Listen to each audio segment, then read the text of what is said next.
Era una noche fría de noviembre. El tipo de noche en que el cielo sobre el noroeste de Estados Unidos se cierra como una mano que aprieta, oscuro y pesado, cargado de lluvia y viento. En los aeropuertos, los tableros de salidas parpadeaban con esa luz amarillenta que tienen todos los aeropuertos del mundo cuando la noche ya avanzó demasiado. La gente esperaba. Familias, hombres de negocios, gente cansada con maletas y cafés a medio tomar. Nada fuera de lo ordinario. Era el 24 de noviembre de 1971.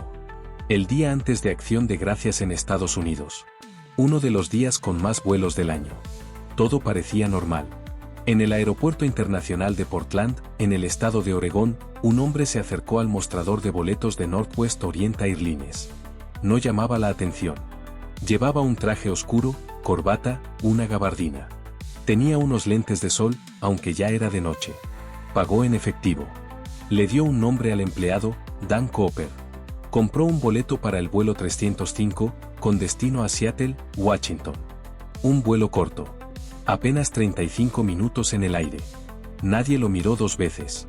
Y ese hombre, ese pasajero anónimo con traje y corbata que pagó en efectivo y abordó un avión como cualquier otra persona, iba a desaparecer esa noche en medio de una tormenta, con $200,000 en efectivo y un paracaídas.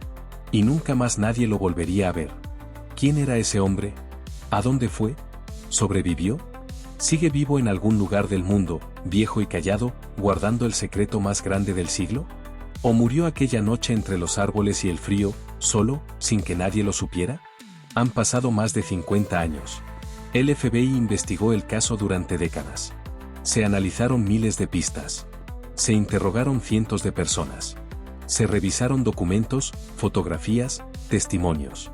Y sin embargo, la respuesta sigue sin aparecer. El misterio de Dave Cooper sigue siendo, hasta hoy, el único caso de secuestro aéreo en la historia de los Estados Unidos que nunca fue resuelto. Esta es esa historia. Para entender lo que pasó aquella noche, hay que entender el mundo en que ocurrió. El año era 1971. Estados Unidos estaba en un momento extraño de su historia. La guerra de Vietnam seguía siendo una herida abierta. Los jóvenes protestaban en las calles. La desconfianza hacia el gobierno era alta. El país estaba dividido, cansado, buscando algo en que creer. Y en ese clima de tensión y desilusión, surgían historias que la gente necesitaba escuchar. Historias de personas que desafiaban al sistema. Que se salían con la suya. Que escapaban. Pero además de ese contexto social, hay algo importante que entender sobre los vuelos comerciales en esa época. Volar en los años 70 era completamente diferente a lo que conocemos hoy. No había escáneres de cuerpo completo. No había detectores de metal en la mayoría de los aeropuertos. No había revisiones exhaustivas del equipaje. En muchos casos, una persona podía abordar un avión con prácticamente cualquier cosa en su maletín. La seguridad aérea era mínima. Era un tiempo en que los secuestros de aviones, aunque poco frecuentes, no eran algo desconocido. De hecho, en los años 60 y 70 hubo varios casos de personas que tomaron aviones como rehenes, generalmente para pedir que los llevaran a Cuba. Era una época en que esa posibilidad existía en el imaginario colectivo. Lo que Dave Cooper hizo esa noche no era completamente impensable en ese contexto.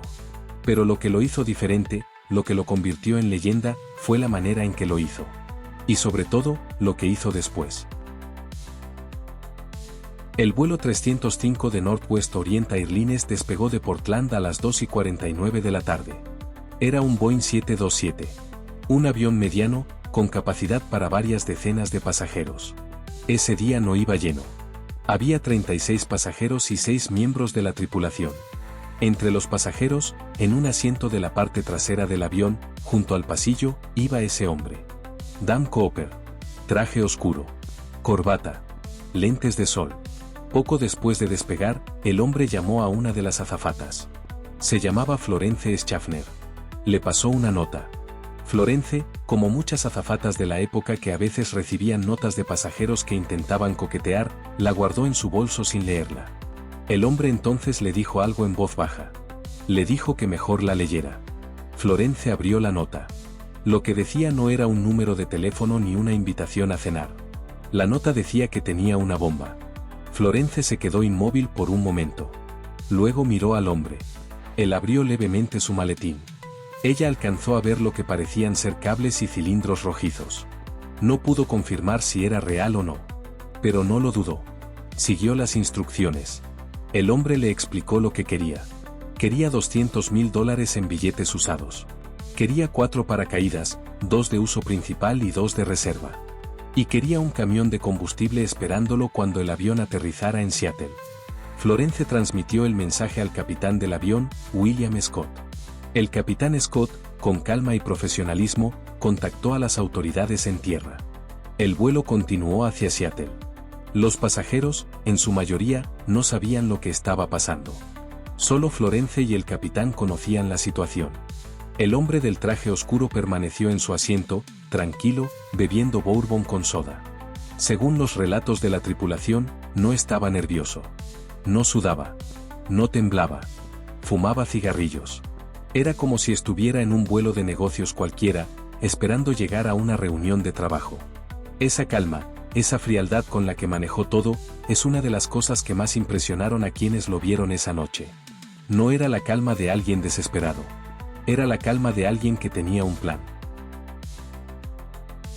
En tierra, las autoridades trabajaban a toda velocidad. El FBI fue notificado de inmediato. Se iniciaron negociaciones. La decisión fue clara. Cooperar. No arriesgar la vida de los pasajeros. Reunir el dinero y los paracaídas lo más rápido posible. El avión aterrizó en el aeropuerto de Seattle alrededor de las 5:30 de la tarde. Durante casi 2 horas, el avión permaneció en la pista. Las autoridades trabajaron para reunir el dinero y los paracaídas. Los pasajeros seguían sin saber exactamente qué estaba ocurriendo. Algunos lo intuían. Había tensión en el aire, de esa clase que se siente cuando algo está mal pero nadie quiere decirlo en voz alta. Finalmente, las autoridades reunieron los $200,000. Los billetes eran de $20, usados, tal como había pedido el secuestrador. Lo que los agentes del FBI hicieron, con mucha discreción, fue fotografiar cada uno de esos billetes. Registraron los números de serie. Si alguna vez ese dinero aparecía en circulación, podrían rastrearlo. Era la mejor pista que tendrían. Junto con el dinero, entregaron también 4 paracaídas. 2 de uso principal, 2 de reserva, tal como había pedido. El hombre recibió todo. Cumplida su parte del trato, permitió que los 36 pasajeros bajaran del avión. También dejó bajar a Florence Schaffner. Solo se quedaron a bordo el capitán Scott, el copiloto, un ingeniero de vuelo, y otra azafata llamada Tina Mucklow, quien había sido la principal intermediaria entre el secuestrador y la tripulación durante toda la espera. Entonces el hombre dio nuevas instrucciones. Quería volar hacia México. Quería que el avión despegara a una velocidad reducida. Quería volar bajo, a no más de 3.000 metros de altura. Y quería que los flaps, que son las partes móviles de las alas que se usan en el aterrizaje, estuvieran en una posición específica. El capitán Scott le explicó que con esas condiciones de vuelo, el avión solo podría alcanzar cierta velocidad máxima. El hombre lo aceptó. Despegaron de Seattle alrededor de las 7:30 de la noche. Iban hacia el sur. Afuera, la oscuridad era total. Llovía. Había turbulencia. Las nubes eran densas y bajas. Lo que pasó después sigue siendo, hasta hoy, uno de los momentos más extraños y fascinantes de toda la historia de la aviación. Aproximadamente a las 8 de la noche, mientras el avión volaba sobre el suroeste del estado de Washington, Tina Mucklow vio al hombre moverse hacia la parte trasera del avión. Le dijo que se quedara en la cabina de vuelo con los pilotos. Tina obedeció. Poco después, los pilotos notaron una variación de presión en el avión. Una señal específica se activó en el tablero de control. Era la señal que indicaba que la escalera trasera del avión, una escalera que en el Boeing 727 podía abrirse en pleno vuelo, había sido activada. El capitán Scott habló por el intercomunicador. Preguntó si podía ayudar en algo. La respuesta fue breve. No necesita nada. Y luego, silencio. A las 10:15 de la noche, cuando el avión aterrizó en el aeropuerto de Reno, Nevada, para repostar según lo planeado, los agentes federales que esperaban abordaron de inmediato. Recorrieron el avión de cabo a rabo. Revisaron cada asiento, cada compartimento, cada rincón. El hombre no estaba. Había desaparecido. Se había lanzado desde la escalera trasera del Boeing 727, en medio de la noche, con una lluvia helada, a unos 200 metros por hora de velocidad, sobre un bosque oscuro del noroeste de Estados Unidos. Con $200.000 amarrados al cuerpo. Y nadie lo volvió a ver. La búsqueda comenzó de inmediato. El FBI coordinó una de las operaciones de rastreo más grandes que se habían visto hasta entonces. Se enviaron agentes, soldados y voluntarios a los bosques del suroeste de Washington. Se sobrevolaron miles de kilómetros cuadrados. Se rastrearon ríos y cañadas.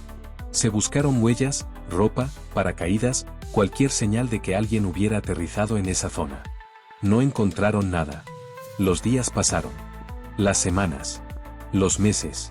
La búsqueda fue reduciéndose gradualmente. Los recursos se destinaron a otros casos. Pero el FBI no cerró el expediente. De hecho, el caso permaneció oficialmente abierto durante más de 45 años, hasta julio de 2016, cuando el FBI anunció que suspendía la investigación activa para concentrar sus recursos en casos donde hubiera pistas concretas. Aunque aclaró que el caso jamás sería declarado cerrado mientras no hubiera una respuesta definitiva. 45 años de investigación. Miles de pistas revisadas. Cientos de sospechosos analizados. Y al final, nada. Solo la imagen de un hombre bajando una escalera en la oscuridad y desapareciendo entre las nubes. Hay algo en esa imagen que es imposible de sacudir. Un hombre que se lanza al vacío, de noche, en la lluvia, sobre un bosque que no conoce, con una mochila llena de billetes. Y desaparece. Como si el cielo simplemente se lo hubiera tragado. ¿Cómo es posible que nadie lo haya encontrado nunca? Para responder esa pregunta, hay que pensar en las condiciones que enfrentaba cualquier persona que intentara hacer lo que Debe Cooper supuestamente hizo esa noche. Primero, el clima. Era finales de noviembre en el noroeste de los Estados Unidos. La temperatura esa noche estaba por debajo de los 10 grados centígrados en el suelo. A la altura a la que volaba el avión, era considerablemente más fría. La lluvia era intensa y constante. El viento tenía fuerza suficiente para desviar un paracaídas varios kilómetros de la trayectoria calculada. Segundo, el terreno. El área sobre la que el avión volaba en ese momento es uno de los terrenos más difíciles del continente norteamericano. Bosques densos de coníferas, quebradas profundas, ríos crecidos, pendientes abruptas. No es un lugar donde alguien pueda caminar fácilmente. Es un lugar donde alguien puede perderse para siempre. Tercero, el equipo.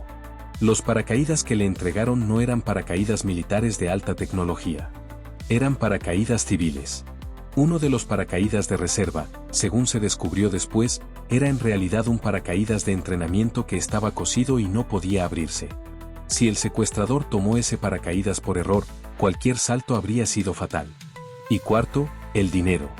Llevaba encima un paquete de billetes que pesaba varios kilos. Eso no solo era un peso adicional durante el salto, sino que mojado por la lluvia se volvería aún más pesado y difícil de manejar. Todos estos factores llevaron a muchos investigadores y expertos en paracaidismo a concluir, desde muy temprano, que lo más probable era que Debe Cooper no hubiera sobrevivido el salto. Que hubiera muerto esa noche, solo, entre los árboles mojados, y que su cuerpo hubiera quedado cubierto por la vegetación densa, quizás arrastrado por algún río, sin que nadie lo encontrara jamás. Esa es una de las teorías más extendidas entre los especialistas. Pero hay un problema con esa teoría. Si murió esa noche, ¿por qué nunca apareció su cuerpo? Los bosques del noroeste de Estados Unidos son vastos. Son inmensos. Hay zonas que prácticamente no han sido exploradas por el ser humano en toda su historia.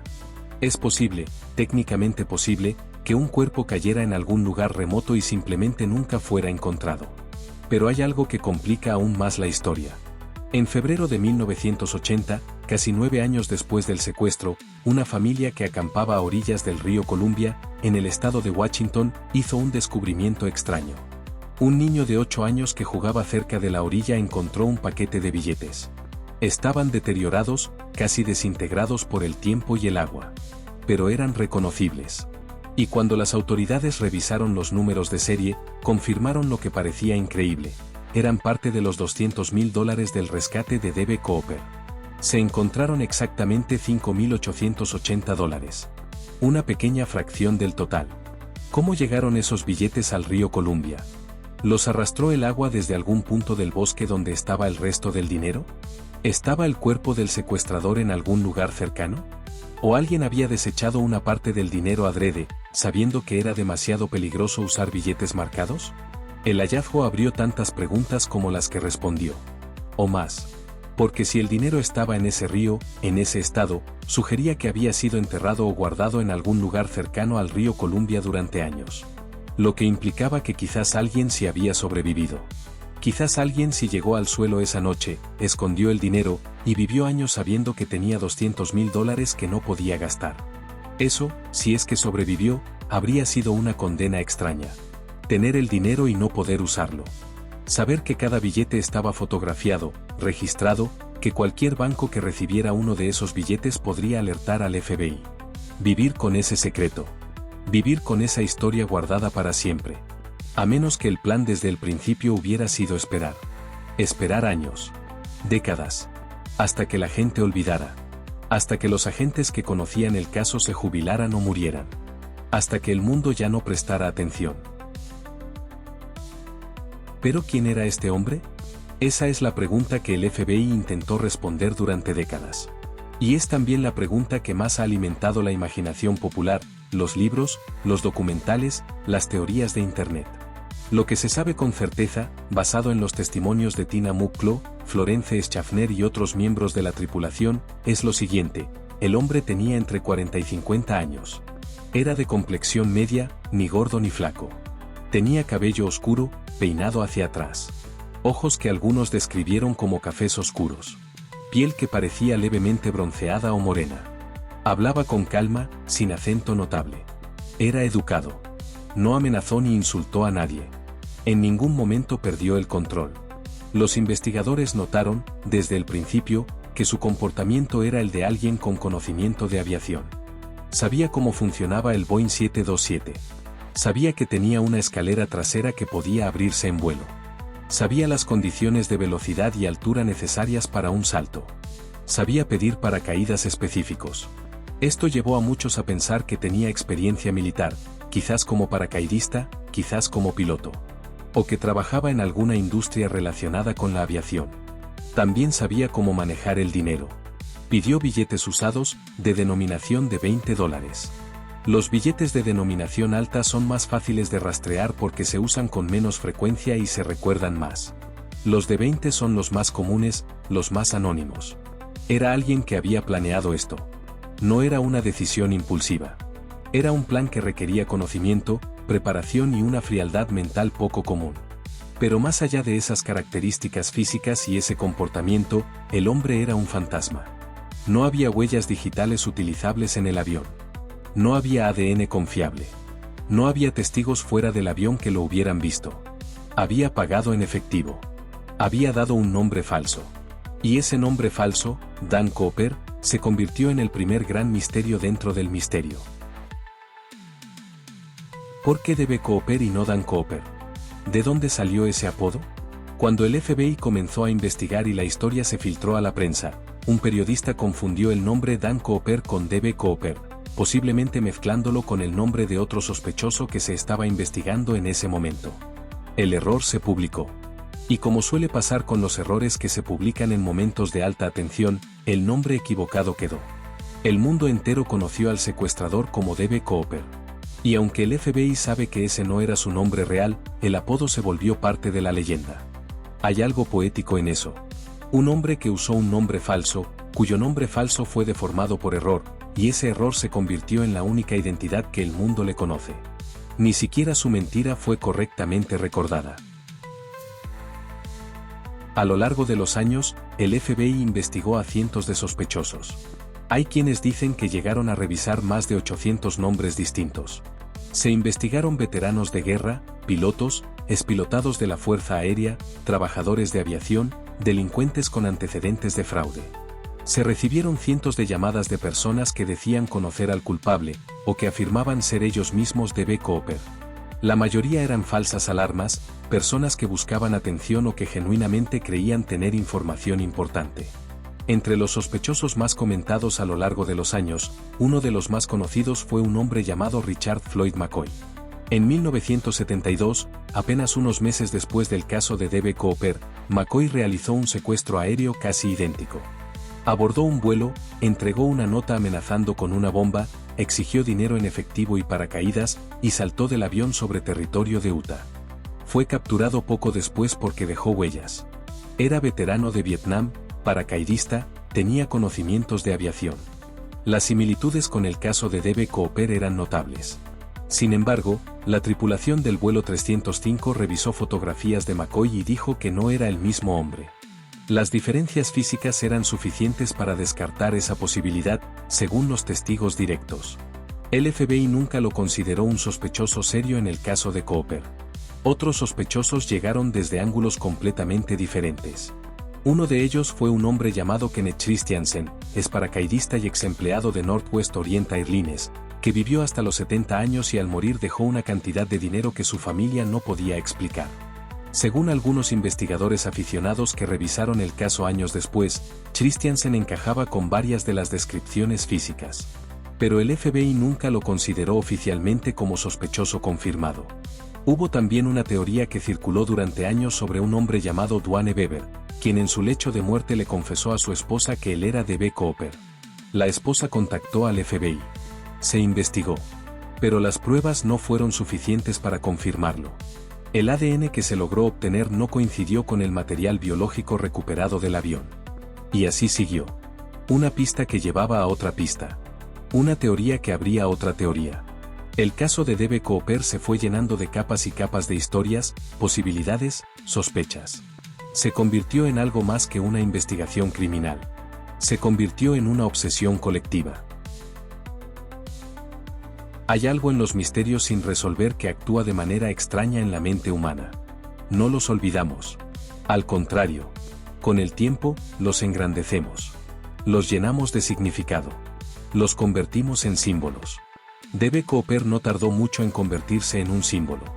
En los años que siguieron al secuestro, comenzaron a aparecer canciones, libros, películas y obras de teatro inspiradas en su historia. No en la historia de un criminal, sino en la historia de alguien que desafió al sistema, que se salió con la suya, que desapareció en la noche como un fantasma.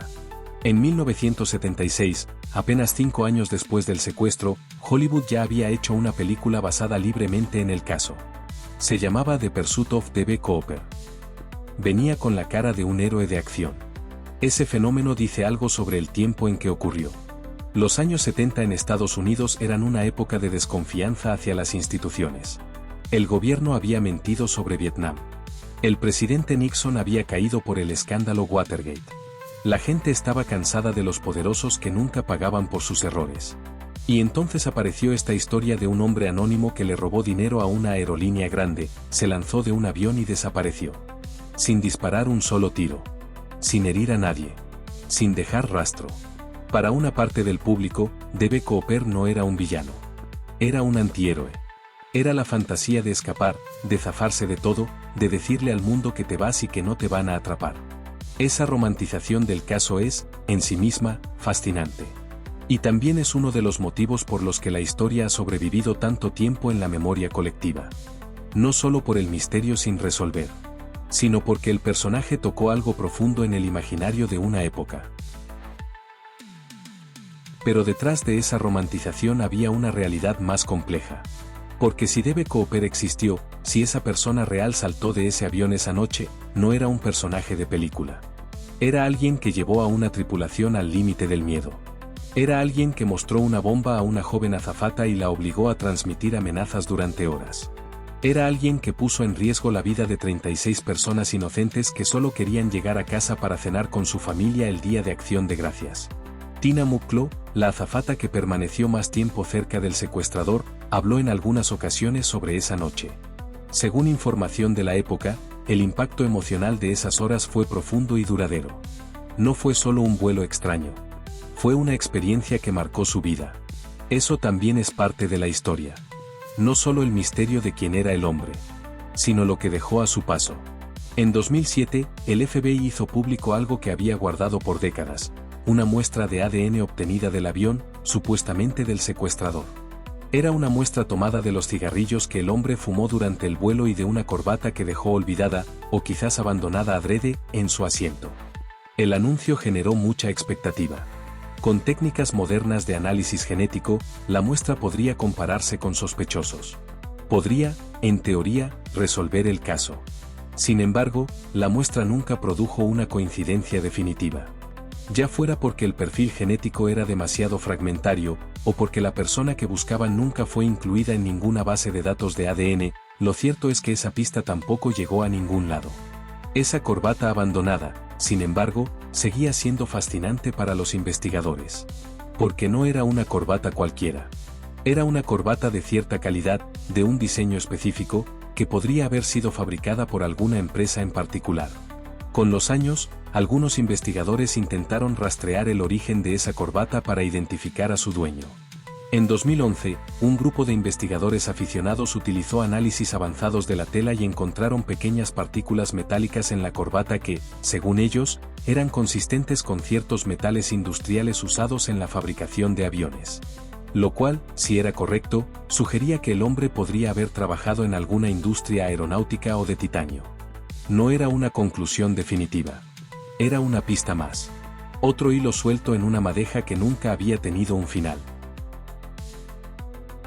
En julio de 2016, como ya mencionamos, el FBI anunció que suspendía la investigación activa del caso. Era una decisión práctica. 54 años activos habían producido miles de documentos, cientos de sospechosos, decenas de teorías, y ninguna respuesta. Los recursos eran limitados. Había otros casos que requerían atención. Pero el FBI fue cuidadoso en sus palabras. No cerró el caso. No declaró prescripción.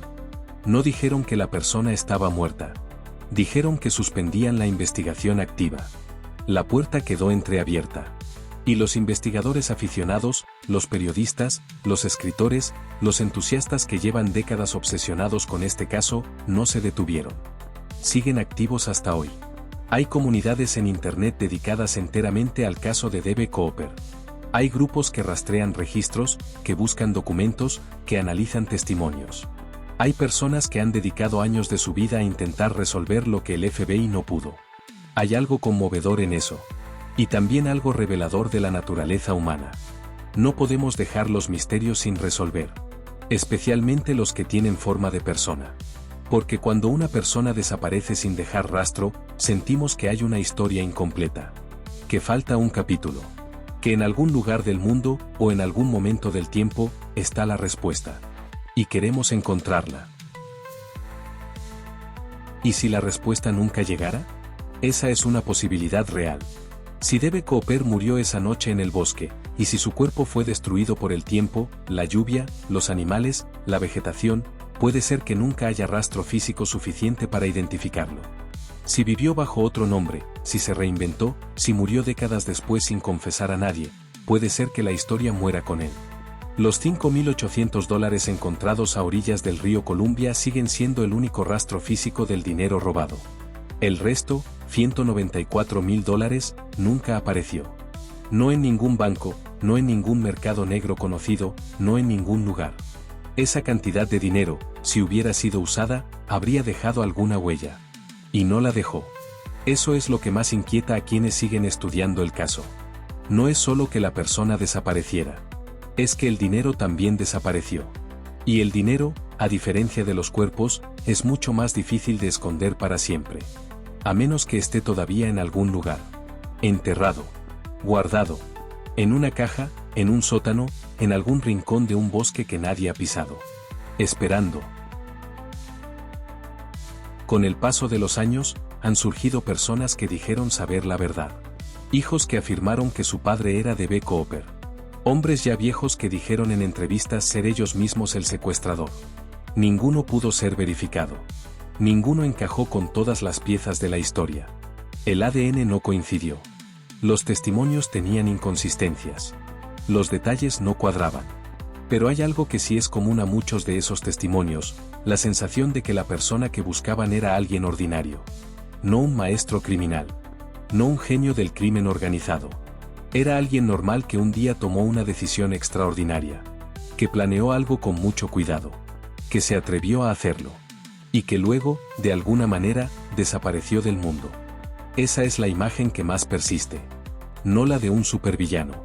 sino la de alguien que pudo haber sido cualquiera. Un vecino. Un compañero de trabajo. Alguien que en la superficie parecía completamente normal, y que llevaba adentro un plan que nadie hubiera imaginado. ¿Cuántas personas así hay en el mundo? ¿Cuántas personas guardan secretos que nunca contaremos? ¿Cuántas historias se van con quienes las vivieron, sin dejar más rastro que una pregunta sin respuesta? Hay una zona del suroeste de Washington, no lejos de donde se cree que D.B. Cooper saltó aquella noche, que los lugareños llaman informalmente la zona de Cooper. Es una franja de bosque denso, de tierra difícil, que en invierno se vuelve casi inaccesible. Durante décadas, grupos de buscadores han peinado esa zona en busca de restos. Paracaídas. Huesos. Equipaje. El resto del dinero.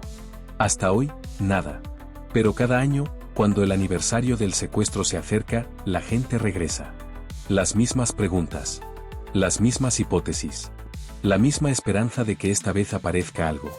Hay un pueblo pequeño en esa región, Ariel, Washington, que durante años hizo una celebración anual en honor a D.B. Cooper. Una pequeña feria, disfraces, brindis. No en honor al crimen, sino en honor al misterio. En honor a esa historia que vive entre ellos como un fantasma amable, una leyenda local que el tiempo ha ido convirtiendo en algo más que un caso policial. Eso también dice algo de los seres humanos. Que convertimos los misterios en rituales. Que les damos un espacio en nuestra vida cotidiana. Que los domesticamos, de alguna manera, al celebrarlos. Más de 50 años después de aquella noche de noviembre, la historia de D.B. Cooper sigue viva. Sigue siendo contada. Sigue siendo investigada. Sigue generando preguntas. ¿Sobrevivió el salto? Posiblemente no, según la mayoría de los expertos. Pero nunca se encontró su cuerpo. ¿Usó el dinero? Los billetes marcados nunca aparecieron en ningún banco, con la excepción de ese pequeño paquete encontrado en el río. Pero nunca se encontró el resto. ¿Vivió bajo otra identidad? Es posible. Es completamente posible. No hay nada que lo descarte. ¿Murió hace mucho, llevándose el secreto consigo? También es posible. ¿Está todavía vivo en algún lugar, viejo y tranquilo, leyendo sobre sí mismo en Internet? Matemáticamente poco probable, dado el tiempo transcurrido. Pero tampoco imposible. Todas esas posibilidades coexisten. Ninguna ha sido descartada definitivamente. El misterio sigue abierto.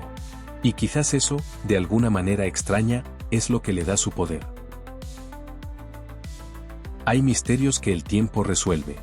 Hay crímenes que se esclarecen décadas después, cuando alguien habla, cuando aparece una prueba, cuando la tecnología avanza lo suficiente. Hay historias que parecen irresolubles y de repente tienen un final. Pero también hay historias que no tienen final. O que tienen un final que nunca conoceremos. Historias que se quedan suspendidas en el tiempo, como ese hombre cayendo entre las nubes sobre un bosque oscuro, en la noche, bajo la lluvia, con $200,000 amarrados al cuerpo. Esa imagen no termina. Sigue cayendo. Y mientras siga cayendo, sigue siendo un misterio. Hay algo en eso que no es solo frustración. Hay algo en eso que, si uno lo piensa bien, es casi hermoso. Porque los misterios sin resolver nos recuerdan algo que muchas veces olvidamos, que el mundo es más grande y más complejo de lo que podemos entender. Que hay historias que escapan a nuestras categorías, que no caben en nuestros sistemas, que se filtran entre los dedos cuando creemos tenerlas. Que a veces la verdad no tiene la forma que esperábamos. O que quizás la verdad ya no existe de ninguna forma accesible para nosotros. Y eso, aunque duela, también es parte de la condición humana. Hoy, si alguien quisiera saber quién era D.B. Cooper, encontraría libros, documentales, podcasts, foros, teorías, hipótesis. Encontraría cientos de personas apasionadas que han dedicado años a ese caso. Encontraría al FBI diciendo que el caso está suspendido pero no cerrado. Encontraría esa foto compuesta, ese retrato robot, ese hombre de cabello oscuro y traje que mira sin expresión desde una imagen en blanco y negro. Pero no encontraría la respuesta. Porque la respuesta, si existe, está en algún lugar que todavía no hemos encontrado. En un archivo sin abrir. En una memoria que nadie transcribió. En una tumba sin nombre en algún cementerio del noroeste de Estados Unidos. O quizás en ningún lugar. Quizás simplemente se fue, con él, en esa noche de noviembre de 1971, entre las nubes y la lluvia y los árboles, y ya no existe en ninguna forma que podamos alcanzar. Y sin embargo, aquí estamos, contando la historia otra vez. Porque hay algo que los seres humanos hacemos con los misterios. No los dejamos morir. Los seguimos contando. Los pasamos de generación en generación. Los convertimos en parte de nosotros mismos. Y al hacerlo, les damos una vida que va más allá de los hechos. Una vida que es casi mítica. D.B. Cooper ya no es solo un hombre que secuestró un avión. Es un símbolo. Es la pregunta sin respuesta. Es el fantasma que salta de un avión y nunca toca el suelo. Es la posibilidad de que existan personas que escapen del mundo completamente, que desaparezcan sin dejar rastro, que vivan y mueran sin que nadie sepa su historia real. Y eso nos fascina porque, en el fondo, nos recuerda algo sobre nuestra propia vida. Que todos llevamos dentro una historia que nadie conoce completamente. Que todos somos, en cierta medida, un misterio para los demás. Que entre lo que mostramos y lo que somos siempre hay un espacio, un vacío, una distancia que ningún investigador puede cruzar por completo. D.B. Cooper llevó ese espacio al extremo. Lo convirtió en un abismo. Y luego saltó dentro de él. Antes de cerrar esta historia, quiero que pienses en algo. Piensa en ese avión. En esa noche de noviembre. En ese hombre que, con toda la calma del mundo, bebió su bourbon, fumó sus cigarrillos, esperó a que le trajeran el dinero y los paracaídas, y luego se paró al final del avión y abrió una puerta al vacío. ¿Qué estaba pensando en ese momento? ¿Tenía miedo? ¿Sentía adrenalina? ¿O sentía esa paz extraña que a veces dicen sentir quienes se enfrentan a algo definitivo? No lo sabemos. Nunca lo sabremos. Pero la pregunta es real. Y vale la pena hacérsela. Porque en ese momento, ese hombre tomó una decisión que lo separó del resto del mundo para siempre. Ya fuera que muriera esa noche o que viviera décadas más, después de ese salto era una persona diferente. Era alguien que había cruzado una línea que no tiene regreso. Alguien que había elegido desaparecer. Y esa elección, esa voluntad de borrarse, de convertirse en nadie, es quizás lo más misterioso de toda la historia. No el salto. No el dinero. No la búsqueda. Sino esa decisión de ser nadie. De no existir. De borrarse del mundo. ¿Cuántas personas, en algún momento de su vida, no han querido hacer exactamente eso? No de manera criminal. No con un paracaídas y un maletín de dinero. Pero sí en el sentido de empezar de cero. De dejar atrás todo lo que se fue acumulando. De ser, por un momento, completamente libres del peso de quien se ha sido. D.B. Cooper lo llevó a cabo. De alguna manera, real o imaginada, lo hizo. Y quizás por eso, a pesar de todo lo que representa, a pesar de que lo que hizo fue un crimen, hay algo en su historia que resuena. Que toca algo profundo. Somos seres que soñamos con escapar. Y él, ese hombre sin nombre, ese fantasma del cielo de noviembre, se convirtió en el símbolo más duradero de ese sueño.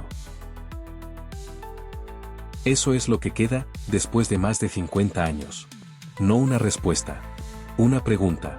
No una certeza. Un misterio. Y quizás así está bien. Quizás no todos los misterios del mundo necesitan una respuesta. Quizás algunos existen precisamente para que nos preguntemos.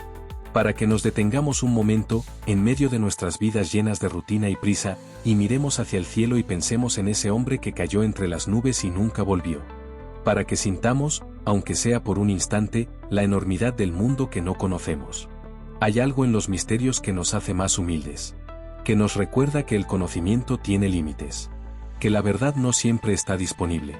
Que a veces la historia termina con una puerta cerrada, y detrás de esa puerta puede estar cualquier cosa, y nunca sabremos qué.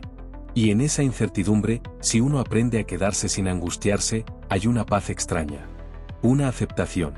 Una forma de estar en el mundo que no necesita tenerlo todo resuelto para seguir adelante. Esa es quizás la lección más profunda que nos deja D.B. Cooper. No como robar un avión. No como desaparecer. Sino como vivir con preguntas. Como abrazar lo que no entendemos. Como caminar sin mapa en los terrenos donde los mapas no alcanzan. Gracias por estar aquí esta noche, explorando este misterio junto a nosotros en Vértice del Misterio. Si esta historia te dejó pensando, si te quedaste con alguna pregunta, si sentiste esa sensación extraña y fascinante de pararte frente a algo que no tiene respuesta, entonces hicimos bien nuestro trabajo. Porque no vinimos aquí a darte certezas. Vinimos a explorar contigo. A caminar juntos por esos terrenos donde la historia se vuelve leyenda, donde los hechos se mezclan con la niebla, donde la realidad tiene bordes que no podemos ver del todo. El misterio de DB Cooper sigue abierto. Sigue vivo. Sigue cayendo en esa noche de noviembre de 1971, entre las nubes del noroeste de Estados Unidos, con $200.000 y un paracaídas y una identidad que nadie conoció jamás. Y mientras sigamos contándolo, de alguna manera, seguirá existiendo. Cuídate mucho. Nos vemos en el siguiente vértice.